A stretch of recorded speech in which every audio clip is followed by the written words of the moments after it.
আসসালামু আলাইকুম সুপ্রিয় শিক্ষার্থী, ওয়েলকাম টু ম্যাথ পার্ক। আশা করি সকলে ভালো আছেন। আজকে আলোচনা করব অনার্স প্রথম বর্ষের ক্যালকুলাস 1-এর চ্যাপ্টার 4B এর পর্যায়ক্রমিক অন্তরীকরণ নিয়ে। ইতিপূর্বে আমরা অন্তরীকরণ নিয়ে অনেক কিছু জেনেছি। আজকে আমরা পর্যায়ক্রমিকের অন্তরীকরণ সম্পর্কে জানবো। আমরা ধরে নিলাম y হচ্ছে f of x এর একটি ফাংশন। এখন y এর একটি মান যদি কল্পনা করি, ধরলাম x² প্লাস 2x প্লাস 4। আমরা যে কোনো একটি মান কল্পনা করে নিলাম।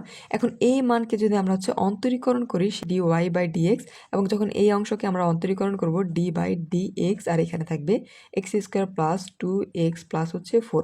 অর্থাৎ এই অংশকে আমরা অন্তরীকরণ করলাম এবং y এর এই পাশে অন্তরীকরণ করলে dy বাই dx হয়ে গেল। এখন এটা আমরা একবার অন্তরীকরণ করেছি, যার কারণে d বাই dx। এখন এটাকে আমরা আবার অন্তরীকরণ করব। যদি দুইবার অন্তরীকরণ করি তাহলে আমরা পাই d square y by dx square. এটা দুইবার অন্তরীকরণ করার ক্ষেত্রে। আবার যদি আমরা তৃতীয়বার অন্তরীকরণ করি তাহলে আমরা পাবো d cube y by dx cube. এটা তিনবার অন্তরীকরণ করে। এরকম যদি আমরা পর্যায়ক্রমিকভাবে করতে থাকি, পর্যায়ক্রমিক মানে ধাপে ধাপে আমরা করব।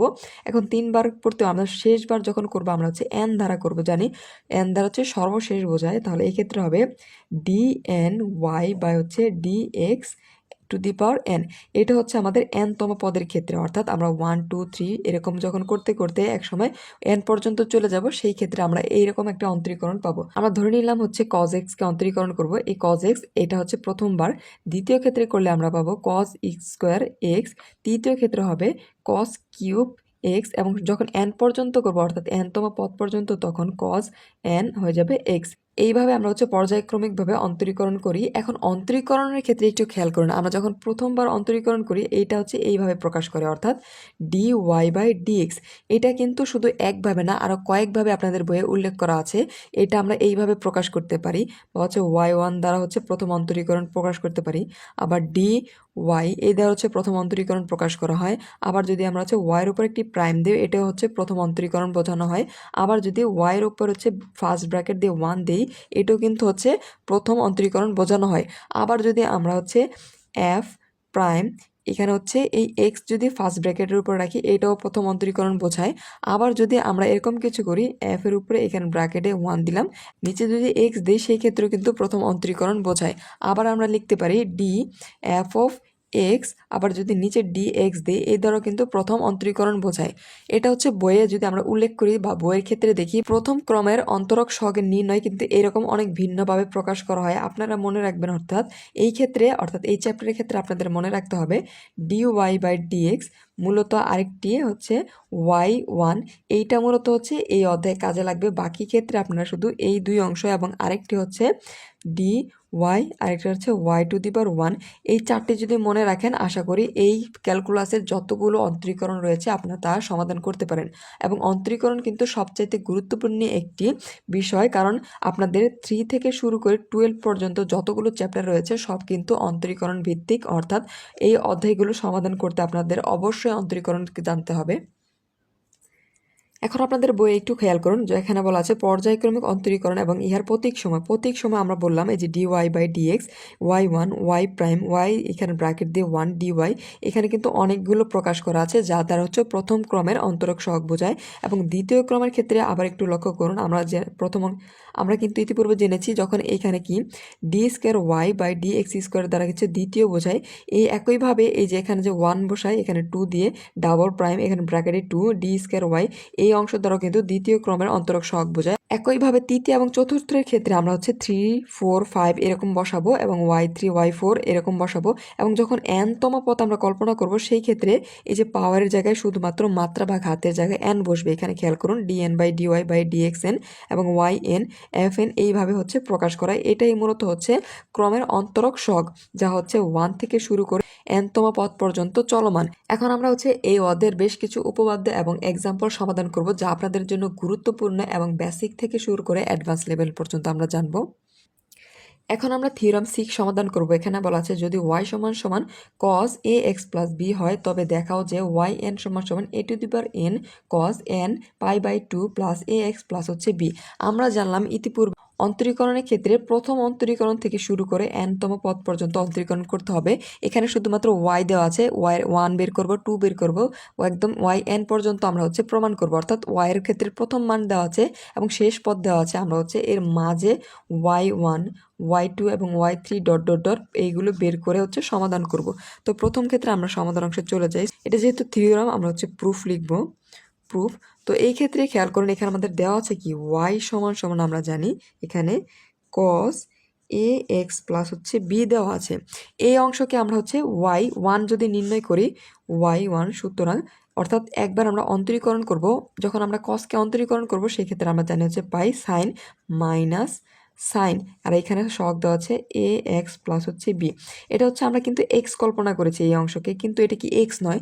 যেহেতু এক্স এর সাপেক্ষে আমরা অন্তরীকরণ করছি, এটা এক্স নয়, বিধায় আমাদের আবার অন্তরীকরণ করতে হবে। সেক্ষেত্রে আমরা আবার অন্তরীকরণ করে দিলাম ডি বাই ডি এক্স, আর এখানে রয়েছে এ এক্স প্লাস হচ্ছে বি। এখন একটু লক্ষ্য করুন, এখানে যে মানটি দেওয়া আছে আমরা এটা ঠিক রাখবো, মাইনাস সাইন এ এক্স প্লাস হচ্ছে বি। এখন এইখানে যদি এক্সকে আমরা এক্সের সাপেক্ষে শুধুমাত্র অন্তরীকরণ করতে পারবো, এক্সকে করলে 1 আমরা পেলাম, এর সহ থাকবে হচ্ছে এ, এবং এটা হচ্ছে 0 হয়ে যাবে। এখন আমরা যদি একটি ক্যালকুলেশন করি, এ আমরা সামনে নিয়ে আসবো, এই মাইনাস সামনে রাখলাম এ, আর এখানে হবে সাইন এ এক্স প্লাস হচ্ছে বি। এই মানটা আমরা হচ্ছে একবার অন্তরীকরণ করার পর পেলাম। কিন্তু খেয়াল করুন, আমাদের দেওয়া আছে কস, এবং শেষ পদের ক্ষেত্রেও কিন্তু আমাদের কস দেওয়া আছে, অর্থাৎ আমরা এখানে কস নিয়ে আসতে হবে। এক্ষেত্রে আমরা যদি কস নিয়ে আসি, এই মানটা হবে এ কস, আর এখানে কিন্তু হচ্ছে পাই বাই 2 নিয়ে আসতে হবে। আমরা নিয়ে আসলাম পাই বাই 2 প্লাস হচ্ছে এক্স প্লাস এখানে দেওয়া আছে বি। এখন আপনাদের প্রশ্ন হচ্ছে এখানে কস এবং হচ্ছে পাই বাই 2 আমরা কিভাবে নিয়ে আসলাম, আমরা একটু জানবো। এখানে একটু লক্ষ্য করুন, এই যে একটা অংশ, এই অংশের ক্ষেত্রে আমরা জানি সাইন থেকে কজ আমরা নিয়ে আসতে পারি, টেন থেকে কট, এবং সেক থেকে আমরা হচ্ছে কোসেক নিয়ে আসতে পারি। বিজোড় হলে অনুপাত পরিবর্তন হবে এবং জোড় হলে অনুপাত পরিবর্তন হয় না। এখন আমাদের শেষ লাইন ছিল হচ্ছে মাইনাস এ সাইন এ এক্স প্লাস হচ্ছে বি। এখনও যদি আমরা এই অংশ পরিবর্তন করি, সাইনের পরিবর্তে আমরা নিয়ে আসবো কি হচ্ছে কজ, আমরা নিয়ে আসলাম হচ্ছে কজ। এখন আমরা কজ নিয়ে আসলাম, এখন কজের ঘর হচ্ছে এই অংশটুকু, অর্থাৎ এই অংশ। এখন এই কজ যখন আমরা নিয়ে আসলাম, কজ এখানে নিয়ে আসলাম হচ্ছে পাই বাই 2, অর্থাৎ 90 ডিগ্রি কিন্তু এই পায়ের বাই 2 এর অংশ। এখন খেয়াল করুন, আমরা এর সাথে নিয়ে এসেছিলাম এ এক্স প্লাস হচ্ছে বি। এখন এই যে সাইন পাই বাই 2, এই পাই বাই 2 এর ঘর হচ্ছে এইটা। এখন এরপর একটা মান রয়েছে, যার কারণে কি এটা এই দিকে যাবে, আর এইটা আমরা জানি হচ্ছে সাইন এবং হচ্ছে কোসেকের ঘর। এবং সাইন এবং কোসেকের ঘর যদি হয়, তাহলে এই ক্ষেত্রে আমরা নিয়ে আসছি কি, এই যে সাইনের কোসেকের ঘর ক্ষেত্রে আমরা এই অংশটুকু নিয়ে আসলাম। এখন এটা হচ্ছে কি জোড়, এটা হচ্ছে কিসের ঘর, পজিটিভের ঘর। এখন পজিটিভের ঘরের ক্ষেত্রে কি হয়, অনুপাতের জোড় হলে অনুপাত পরিবর্তন হয় না, অর্থাৎ এই ক্ষেত্রে কজের ক্ষেত্রে কোনো পরিবর্তন হবে না, অর্থাৎ এই অংশে নেগেটিভ থেকে এখানে পজিটিভ হয়ে যাবে। অর্থাৎ এই অংশ সমান সমান আমরা খুব সহজে এই অংশ কিন্তু লিখে দিতে পারি। কজ নিয়ে আসার ক্ষেত্রে যখন পরিবর্তন করলাম, এই যে আমরা কজের ঘরে এই অংশটুকু নিয়ে আসলাম, এক্ষেত্রে আমরা y1 এর মান পেয়ে গেছি। এখন যদি এই অংশকে আমরা আবার অন্তরীকরণ করি, সেক্ষেত্রে আমরা y2 এর মান পাবো। এখন y2 এর মান ক্ষেত্রে y2 সমান সমান এই অংশকে যদি আবার অন্তরীকরণ করি, এখানে রয়েছে এ, আমরা দিয়ে দিলাম এ, এবং কসকে করলে হয় মাইনাস সাইন, এবং এখানে যা ছিল তাই pi by 2 plus a x plus b. এই অংশকে আমরা হচ্ছে এক্স কল্পনা করে অন্তরীকরণ করেছি, কিন্তু এটা এক্স নয়, এটা আমাদের আবার অন্তরীকরণ করতে হবে, pi by 2 plus a x plus হচ্ছে বি। এখন লক্ষ্য করুন, আমরা হচ্ছে এই মাইনাস সামনে নিয়ে আসলাম, এই পাশে নিয়ে আসলাম, এখন এখানে থাকে sine pi by 2 plus a x plus হচ্ছে বি। আর এইখানে আমাদের এটা হচ্ছে 0, এটাও 0, এই অংশ অন্তরীকরণ করলে এখানে থাকে এ আর হচ্ছে 1।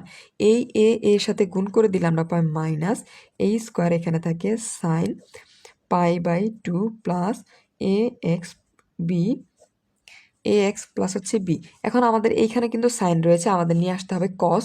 কস নিয়ে আসার ক্ষেত্রে পূর্বের নিয়মে আমরা ঠিক একইভাবে নিয়ে আসবো। যখন কস নিয়ে আসবো, এটা হয়ে যাবে পজিটিভ, অর্থাৎ এই স্কোয়ার, আর সাইন হয়ে যাবে কস। কসকে অন্তরীকরণ করলে আমরা জানি মাইনাস সাইন, এই অংশকে অন্তরীকরণ করলে কস আমরা পেলাম। এবং এই ক্ষেত্রে আমরা কি আরেকটি পাই বাই 2 আমরা নিয়ে এসেছিলাম, আমাদের আরেকটি পাই বাই 2 নিয়ে আসতে হবে, পাই বাই 2 প্লাস এখানে আরেকটি পাই বাই 2 রয়েছে, প্লাস এখানে এ এক্স প্লাস বি।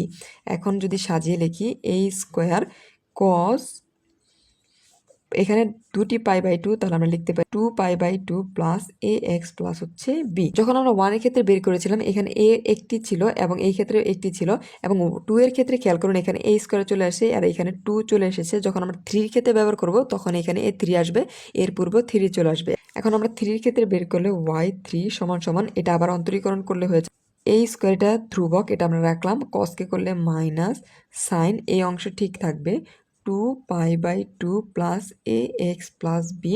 এই অংশ কিন্তু আমরা এক্স কল্পনা করেছি, এটা এক্স নয়, আমাদের আবার অন্তরীকরণ করতে হবে 2 পাই/2 প্লাস এ এক্স প্লাস হচ্ছে বি। এখন যদি ক্যালকুলেশন করি এখানে মাইনাস এই স্কোয়ারের এখানে রয়েছে সাইন, আর এই অংশ ঠিক থাকবে 2 পাই/2 প্লাস এ এক্স প্লাস হচ্ছে বি। এখন এই অংশকে অন্তরীকরণ করলে এটা 0 এটা 0 হয়ে যাবে, শুধুমাত্র থাকবে a.1।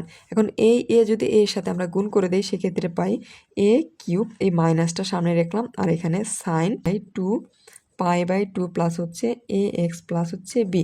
এখন আমাদের এইখানে সাইন রয়েছে, আমরা জানি আমাদের কস নিয়ে আসতে হবে, সে ঠিক একইভাবে এই মাইনাস ভ্যানিশ হয়ে যাবে এ কিউব, আর এখানে আসবে কস, আরেকটি পাই/2 আমাদের নিয়ে আসতে হবে। এখানে দুইটি পাই/2 ছিল, আমরা যে আরেকটি দিই তাহলে এখানে হয়ে যাবে 3 পাই/2 প্লাস এ এক্স প্লাস হচ্ছে বি। এখন পাই/2 কেন নিয়ে আসলাম অনেকের প্রশ্ন জাগতে পারে। আমাদের এখানে খেয়াল করুন এইখানে কিন্তু শুরুতে পাই/2 ছিল না, কিন্তু শেষের ক্ষেত্রে আমাদের পাই/2 ছিল, যার কারণে কিন্তু আমাদের পাই/2 নিয়ে আসতে হয়েছে। এখন আমাদের হচ্ছে 3 পর্যন্ত মান বের করা শেষ, আপনারা চাইলে আরও বের করতে পারেন, আমরা আর বের করবো না। এখন আমরা হচ্ছে একবার n পর্যন্ত মান বসিয়ে দিব। আমাদের দেওয়া ছিল yn সমান সমান a⁴n cos n। যখন n এর মান বের করব তখন এইখানে n চলে আসবে, এইখানে n চলে আসবে, আর বাকির মান আমাদের ঠিক থাকবে। এই অংশ আমরা বের করলাম, এটাই মূলত হচ্ছে আমাদের প্রুফড। আশা করি সকলে বুঝতে পেরেছেন। যদি কোনো অংশে বুঝতে সমস্যা হয় অবশ্যই কমেন্ট সেকশনে জানাবেন। এখন আমরা হচ্ছে এক্সাম্পল 2 সমাধান করব। এখানে বলা আছে যদি y সমান সমান sin nx plus cos nx হয় তবে দেখাও যে y r is equal to n two the power r 1 plus ব্র্যাকেটের ভিতরে -1 r sin 2nx এর পাওয়ার হচ্ছে হাফ। এটা আমাদের নির্ণয় করতে হবে। ইতিপূর্বে আমরা জানি আমাদের y এর একটি ভ্যালু দেওয়া থাকবে এবং n তম পদ পর্যন্ত একটি মান দেওয়া থাকবে। আমাদের যে মাঝখানের অন্তরীকরণ অর্থাৎ y1 y2 এবং y3 এটা নির্ণয় করতে হবে। আমরা সমাধান অংশে চলে যাই। সলিউশন, এখানে আমাদের দেওয়া আছে y সমান সমান, আমরা তুলে নিব sin nx প্লাস দেওয়া আছে cos nx। আমাদের একটি মান দেওয়া আছে, এটা আমরা হচ্ছে পর্যায়ক্রমিকভাবে অন্তরীকরণ করব, তার পরবর্তীতে আমরা হচ্ছে অ্যান্সার পাবো। তো আমরা হচ্ছে এটা প্রথম অংশের ক্ষেত্রে দেওয়া আছে, আমরা আরেকবার যদি y কে অন্তরীকরণ করি সেই ক্ষেত্রে আমরা y1 পাবো। আমরা লিখতে পারি সুতরাং y1।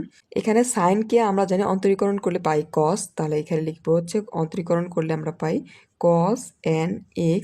কিন্তু এই nx যেখানে রয়েছে এটাকে আমরা x কল্পনা করে অন্তরীকরণ করেছি, কিন্তু এটা x নয়, তাহলে এটাকে আবার অন্তরীকরণ করলে আমরা পাই এখানে থাকবে হচ্ছে n, আর হচ্ছে এক্সকে অন্তরীকরণ করছে 1। এবং এই ক্ষেত্রে আবার যদি এই অংশকে কসকে আমরা অন্তরীকরণ করলে পাই মাইনাস সাইন, আর এখানে এক্স বলতে রয়েছে কি এন এক্স, কিন্তু এটা কিন্তু এক্স নয়, আমরা হচ্ছে এক্স কল্পনা করে করেছি, তাহলে এই এন এক্সকে আমরা কি আবার অন্তরীকরণ করব, সেক্ষেত্রে পাই n.1। এখন আমরা ক্যালকুলেশন করলে পাই, সেই ক্ষেত্রে আমরা এখানে হয় cos nx, এই n এর সাথে গুণ করলে আমরা শুধুমাত্র n পাই, প্লাস এখানে প্লাসে মাইনাস এখানে মাইনাস হয়ে যাবে মাইনাস সাইন nx, আর এখানে থাকবে শুধুমাত্র হচ্ছে n। এখন উভয় পক্ষে এখানে n রয়েছে, আমরা একটি n কমন নিতে পারি, অর্থাৎ উভয় পক্ষ থেকে যদি n কমন নেই, প্রথমে আমরা n লিখে দিলাম, পরবর্তীতে আমার দাঁড়ায় cos nx প্লাস এখানে থাকে সাইন nx। এখন এই অংশের যদি কোঅর্ডিনেট আমরা নির্ণয় করি, অর্থাৎ আমরা এমন একটি মান নিয়ে আসবো, অর্থাৎ সাইন এক্স প্লাস হচ্ছে কস এক্স, এমন একটা মান যদি নিয়ে আসতে চাই আমাদের এই কসকে সাইন বানাতে হবে এবং সাইনকে কস করতে হবে। তাহলে এই ক্ষেত্রে আমরা লিখতে পারি, আমরা একবারে লিখে আপনাদের পরবর্তী লাইনে বুঝিয়ে দেবো। এক্ষেত্রে আমরা সাইন নিয়ে আসবো সাইন π/2 প্লাস এখানে এন এক্স, এবং এই ক্ষেত্রে আমরা কস নিয়ে আসবো কস π/2 প্লাস হচ্ছে এন এক্স। এখন এই অংশ আমরা কিভাবে নিয়ে আসলাম, আমরা হচ্ছে যদি কোঅর্ডিনেট চিন্তা করি, এখানে একটু লক্ষ্য করুন, কোঅর্ডিনেটের ক্ষেত্রে আমরা যখন পরিবর্তন করব সাইনকে আমরা কস নিয়ে আসতে পারি, কস থেকে আমরা সাইন নিয়ে আসতে পারি। আমরা নিয়ে এসেছি সাইন π/2 টু প্লাস হচ্ছে এন এক্স। এখন লক্ষ্য করুন আমরা কিভাবে এটা কজ এক্স লিখবো, অর্থাৎ কজ এই অংশটুকু আমরা জানি কি এই যে সাইনকে পরিবর্তন করলে আমরা জানি কজ লিখতে হয়, আমরা লিখলাম কজ। এই পাই বাই টু, এখানে কি পাই বাই টু কয়টি রয়েছে, একটি রয়েছে, এই একটির কারণে কি এটা বিজোড়, বিজোড় হলে অনুপাত পরিবর্তন হবে, অনুপাত পরিবর্তন কি আমরা সাইন থেকে করলাম কজ। এখন এই পাই বাই টু এটা হচ্ছে কি 90 ডিগ্রি, অর্থাৎ এটা কিন্তু 90 ডিগ্রি, প্রত্যেকটি ঘরের মান হচ্ছে 90 ডিগ্রি, এটা হচ্ছে পজিটিভ দিক, কিন্তু 90 ডিগ্রির সাথে কিছু একটা অংশ যোগ আছে অর্থাৎ এন এক্স, অর্থাৎ একটু বৃদ্ধি পাবে, আমরা এইদিকে বৃদ্ধি করলাম, তাহলে এটা কি পজিটিভ দিক, এই যে পজিটিভ দিক যার কারণে হচ্ছে এটা কি পজিটিভ। এখন কস এক্স বলতে কি অর্থাৎ এই অংশটুকু লিখলাম আমরা এন এক্স, অর্থাৎ কোন অংশ পর্যন্ত বৃদ্ধি আছে এই অংশটুকু। সেই ক্ষেত্রে আমরা হচ্ছে এই টোটাল অংশ সমান সমান কিন্তু কজ এক্স সহজে লিখতে পারি। আবার এই অংশ এখানে যে সাইন এটা মাইনাস হবে, এই মাইনাস সাইন এক্স সমান সমান এই অংশ আমরা কিভাবে লিখলাম একটু লক্ষ্য করুন। এখানে রয়েছে আমার কি কস পাই বাই টু প্লাস হচ্ছে এন এক্স, এই অংশটুকু। এখন আমরা কি জানি এই এখানে পাই বাই টু রয়েছে একটি, এটা কি বিজোড়, বিজোড় হওয়ার কারণে কিন্তু এটা কি হবে পরিবর্তন হবে, কস থেকে হয়ে যাবে সাইন। এখন সাইনকে পরিবর্তন করলে আমরা কি জানি সাইন যখন কস থেকে নিয়ে আসি এরপর হচ্ছে মাইনাস নিয়ে আসতে হয় আমাদের, কস থেকে সাইনে গেলে আমরা মাইনাসে যাব। এখন এই যে পাই বাই টু, এখানে পাই বাই টু এই ঘর, আর এখানে কি এন এক্স আরেকটু মান রয়েছে, এটা বৃদ্ধি চলে আসবে, কিন্তু খেয়াল করুন এইটা কি এই দিকে এটা কিন্তু পজিটিভের ঘর, এটা কিন্তু পজিটিভ নয়, এই কস যেহেতু পজিটিভ নয় এর কারণে কিন্তু আমরা মাইনাস নিয়ে এসেছি, অর্থাৎ মাইনাস এন এক্স। আশা করি এই লাইন থেকে আমরা কিভাবে এই লাইন অথবা এই লাইন থেকে কিভাবে এই লাইন লিখতে পারি এই লাইন পর্যন্ত আপনারা ক্লিয়ার হয়ে গেছেন। অর্থাৎ যখন আমরা একবার অন্তরীকরণ করলাম y1 সেই ক্ষেত্রে আমরা এই মান পেয়েছি, এখন আমরা আবার অন্তরীকরণ করব। y2 নির্ণয়ের ক্ষেত্রে আমরা হচ্ছে এই মানটা পেলাম, এটাকে আবার যদি অন্তরীকরণ করি এই n এর কোনো পরিবর্তন হবে না। সাইনকে আমরা যখন অন্তরীকরণ করব সেক্ষেত্রে আমরা পাবো cos, এটা যদি x কল্পনা করি তাহলে আমরা cos x পাই, cos x এখানে x বলতে pi by two plus n x, আমরা যে এটা x কল্পনা করলাম এটা কিন্তু x নয়, তাহলে এটা আমরা আবার অন্তরীকরণ করলে এটা 0 হয়ে যাবে, আর এই ক্ষেত্রে থাকবে n, x-কে গেলে আমরা পাই 1।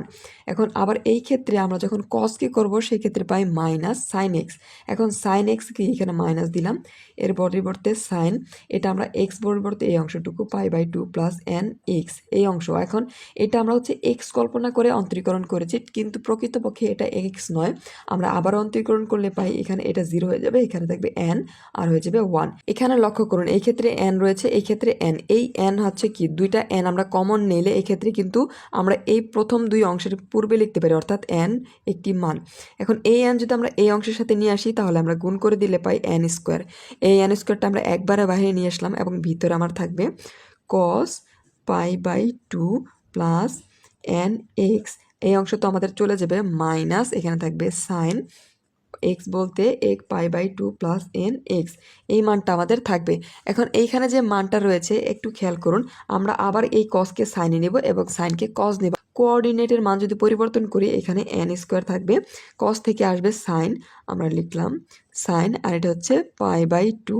এখন খেয়াল করুন আমরা জানি আরেকটি আমাদের পাই বাই টু নিয়ে আসতে হবে, এখানে পাই বাই টু রয়েছে একটি, আমরা আরেকটি নিয়ে আসলে আমরা কিন্তু দুটি পাই বাই টু অর্থাৎ two pi by two plus হচ্ছে এন এক্স। এখন এই অংশ বুঝতে সমস্যা হতে পারে, এখানে রয়েছে কি আমার পাই বাই টু, আমরা আরেকটি পাই বাই নিয়ে আসবো, তাহলে আমরা যোগ করে দেবো কি পাই বাই টু, এখন পাই বাই টু হয়ে যায় কি টু পাই বাই টু, অর্থাৎ একটি দুটি মিল হয়ে যায় টু পাই বাই টু, আমরা লিখে দিলাম।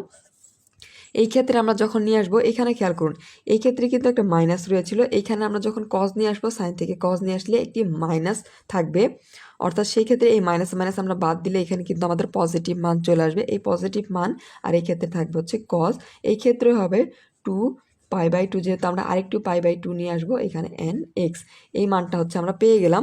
এখন এই ক্ষেত্রে এটা হচ্ছে y2 এর মান আমরা পেয়েছি। এখন আমরা জানি কি আমরা পর্যায়ক্রমিকভাবে y1 y2 ডট ডট থেকে yn পর্যন্ত বের করব, কিন্তু আমাদের এইখানে উল্লেখ করে দেওয়া আছে yr পর্যন্ত আমাদের বের করতে হবে, n এর পরিবর্তে আমরা হচ্ছে r পর্যন্ত বের করব, সেক্ষেত্রে আমরা এখানে এখন এই মানকে আমরা হচ্ছে উল্লেখ করে দিলাম ইহাকে x এর সাপেক্ষে, আমরা কিন্তু এর প্রত্যেকটি মানকে x এর সাপেক্ষে অন্তরীকরণ করেছি, x এর সাপেক্ষে r সংখ্যক, আমরা n সংখ্যক প্রতিবার নির্ণয় করতাম, কিন্তু এখানে উল্লেখ করে দিয়েছে আমাদের r সংখ্যক বার করতে হবে, r সংখ্যক বার অন্তরীকরণ করে পাই, তাহলে আমরা লিখব y আর সমান সমান এখানে n এর উপর কি ছিল টু, অর্থাৎ যেহেতু দুইবার করেছিলাম এখন আমরা লিখব n এর উপর পার হচ্ছে r, আর এই ক্ষেত্রে আমাদের এখানে সাইন, এখানে টু রয়েছে, টু এর পরিবর্তে হয়ে যাবে কি আর, pi by two plus n x plus এইখানে রয়েছে কস, এই 2 এর পরিবর্তে এখানে হয়ে যাবে আর π/2 প্লাস এন এক্স। এই অংশ আমরা পেলাম। এখন লক্ষ্য করুন এখানে কিন্তু আমাদের হচ্ছে কি পাওয়ার রয়েছে হাফ, আমাদের এই অংশে ক্যালকুলেশন করে উপরে হাফ নিয়ে আসতে হবে। এখন আমরা এই অংশে হাফ নিয়ে আসার জন্য ক্যালকুলেশন করি, এখানে এন এর উপর আমরা হচ্ছে আর সংখ্যক বার করছি, তাহলে আমরা লিখলাম হচ্ছে আর এখানে থাকে হচ্ছে সাইন, আর এখানে আর সংখ্যক, আমি আরটা হচ্ছে হাইলাইট করে দিচ্ছি আপনাদের বোঝার সুবিধার্থে, π/2 plus n x plus cos, আর এখানে π/2 প্লাস এন এক্স, এখানে আর রয়েছে। আমরা হচ্ছে এটা সেকেন্ড ব্র্যাকেট দিয়ে ক্লোজ করে দিলাম। এখন সেকেন্ড ব্র্যাকেট দিয়ে ক্লোজ করে এর উপরে বোঝার সুবিধার্থে হাইলাইট করে দিলাম। তারপর হচ্ছে থার্ড ব্র্যাকেট, এই যে আমরা দিলাম, এই থার্ড ব্র্যাকেট ক্লোজ করে এখানে হাফ দিয়ে দিলাম। এখন এই টু কেটে দিলে কিন্তু পূর্বের ন্যায় আমরা হচ্ছে প্রথম লাইনে ফিরে যেতে পারি, অর্থাৎ শুধুমাত্র ক্যালকুলেশন শেষে যে আমাদের হাফ রয়েছিল এই হাফ নিয়ে আসার জন্য আমরা এই লাইনটা করলাম। এখন এখানে কিন্তু আমরা একটা সূত্র পেয়েছি, এটা হচ্ছে আমরা যদি এ কল্পনা করি, এই অংশকে যদি বি কল্পনা করি, এ প্লাস বি হোল স্কয়ার সূত্র পেয়েছি। আমরা জানি এ প্লাস বি হোল স্কয়ার সূত্র কি, এ প্লাস বি হোল স্কয়ার সমান সমান এ স্কয়ার প্লাস 2ab প্লাস হচ্ছে বি স্কয়ার। এখন এই স্কয়ার বলতে কি এই অংশটুকু, অর্থাৎ এখানে লিখব এন, আর এই স্কয়ার সমান সমান কি সাইন স্কয়ার, এখানে হবে সাইন স্কয়ার, আর এখানে থাকে আর π/2 প্লাস এন এক্স। এটা হচ্ছে এ স্কয়ার প্লাস 2ab বলতে কি 2a বলতে এই অংশটুকু, অর্থাৎ সাইন আর π/2 প্লাস হচ্ছে এন এক্স, এবং বি বলতে এই অংশটুকু প্লাস কস আর π/2 প্লাস এন এক্স। এই অংশের কাজ শেষ। এখন আমাদের কি বি স্কোয়ার বলতে এই অংশটুকু, প্লাস আমরা লিখব কস স্কোয়ার, এখানে ছিল আর π/2 প্লাস এন এক্স। এই অংশ আমরা লিখে দিলাম। এখন আমাদের উপরে কিন্তু হাফ ছিল, এই হাফ আমাদের লিখে দিতে হবে, ব্র্যাকেট ক্লোজ করে দিলাম, আর এই উপরে থাকবে হচ্ছে আমাদের হাফ।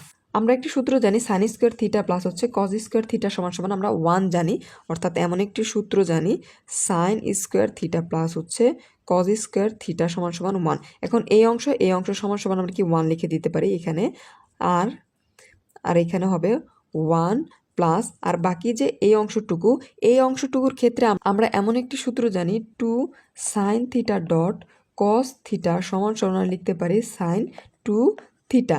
এখন এখানে এই যে 2 সাইন এই অংশকে যদি থিটা কল্পনা করি, কস এই অংশকে থিটা কল্পনা করলে এই সূত্র আমরা প্রয়োগ করে দিতে পারি, অর্থাৎ এখানে হয় সাইন 2 এবং থিটা বলতে কি এই সম্পূর্ণ অংশটুকু, আর π/2 প্লাস হচ্ছে এন এক্স, এই অংশটুকু, অর্থাৎ এটা হচ্ছে সাইড নোট ছিল, এই অংশটুকু আমরা লিখতে পারি, আর ওপরে ছিল আমাদের হচ্ছে হাফ। এখানে যে 2 রয়েছে, এই 2 দ্বারা যদি ভিতর অংশকে আমরা গুণ করি সেক্ষেত্রে পাই এন এর পাওয়ার হচ্ছে আর এখানে থাকবে 1 প্লাস সাইন, আর এক্ষেত্রে এই 2 কাটা যাবে, এখানে থাকবে আর পাই, শুধুমাত্র এই পাই নিচে হবে আর পাই প্লাস এখানে 2 গুণ হবে 2n এক্স, আর ওপরে ছিল আমাদের হচ্ছে হাফ। এই অংশ সমান সমান আমরা এটা পেলাম। এখন আমরা আরেকটি সূত্র জানি এরকম, সাইন এন পাই প্লাস হচ্ছে থিটা সমান সমান এখানে -1 এর উপরে হচ্ছে n, অর্থাৎ এখানে n ছিল বিদায় এখানে n, এখানে থাকে সাইন থিটা, অর্থাৎ এই সাইনের সাথে থিটা যোগ হবে।